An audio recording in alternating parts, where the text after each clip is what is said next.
할렐루야. 인생을 살다 보면 눈앞에 큰 산과 같은 문제를 만납니다.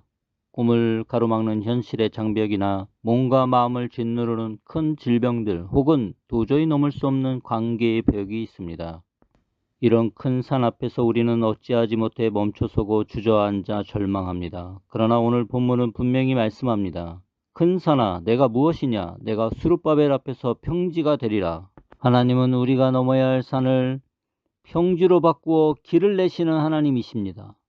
학개야 스가랴서를 보면 다윗의 후손이었던 스룹바벨은 바벨론 포로에서 돌아온 후 무너진 성전을 재건하는 사명을 받았습니다.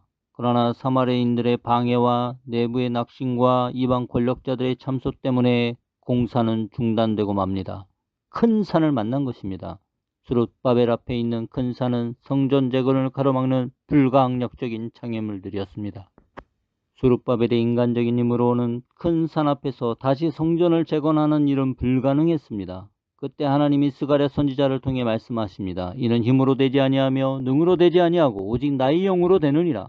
여기서 힘은 물리적인 힘을 말합니다. 능은 재능과 자원을 의미합니다. 우리는 종종 내가 강해지면, 내가 더 많이 가지면 일이 잘 될 거야 라고 생각합니다. 그러나 하나님의 역사는 사람의 자원이나 능력이 아니라 하나님의 영으로 이루어집니다. 우리가 무너지고 한계에 부딪힐 때 하나님께서 우리 가운데 성령으로 기름 부으셔서 하나님의 일을 성취하는 것입니다. 하나님은 성령으로 말미암아 이 큰 산을 평지로 만드신다고 하셨습니다. 평지는 걸을 수 있고 길이 열리는 땅입니다. 하나님은 큰 산과 같은 우리 앞에 있는 장애물을 단순히 제거하는 것에 그치지 않고 장애물을 통해 그 자리를 새로운 길로, 기회로 바꾸십니다.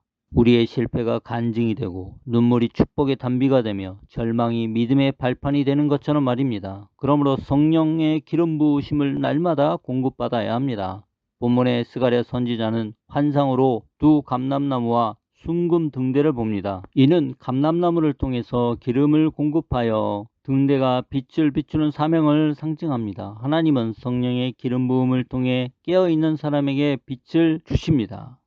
우리가 영적으로 잠들면 기름이 마르고 사명도 흐려집니다. 그러나 말씀에 귀를 기울이고 깨어있는 자에게 하나님은 끊임없이 성령 곧 기름을 부으셔서 꺼지지 않는 등불이 되게 하십니다. 그래서 인생의 큰 산을 만나도 두려워하지 않고 하나님이 큰 산을 평지가 되게 하신다는 믿음으로 승리하는 것입니다. 우리 모두는 믿음의 길을 가다 보면 큰 산을 만나게 됩니다. 절망의 산 앞에서 망연자실할 때가 있습니다. 그러나 하나님은 큰 산을 허물어 평지를 만드십니다. 예수님은 십자가라는 큰 산을 만나셨지만 하나님의 영으로 죽음의 십자가를 부활의 십자가로 만드셨습니다.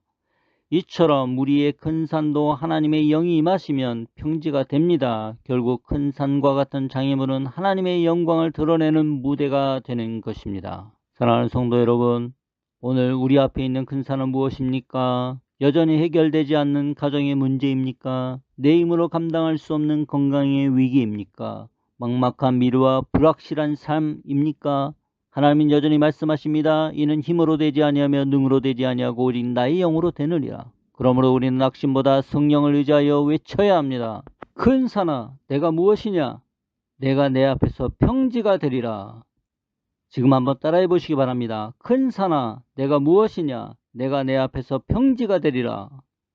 그리고 더욱 힘써 성령님의 능력을 믿고 깨어 기도하시기 바랍니다. 성령으로 큰 산을 평지로 바꾸실 하나님을 바라보십시오. 하나님은 우리의 걸음을 멈추게 하는 큰 산을 성령의 기름 부음을 통해 오히려 우리에게 더 크고 위대한 삶으로 나아가게 하는 길이 되게 하실 것입니다. 이 믿음으로 승리하는 여러분 모두가 되시기를 예수님의 이름으로 축원합니다.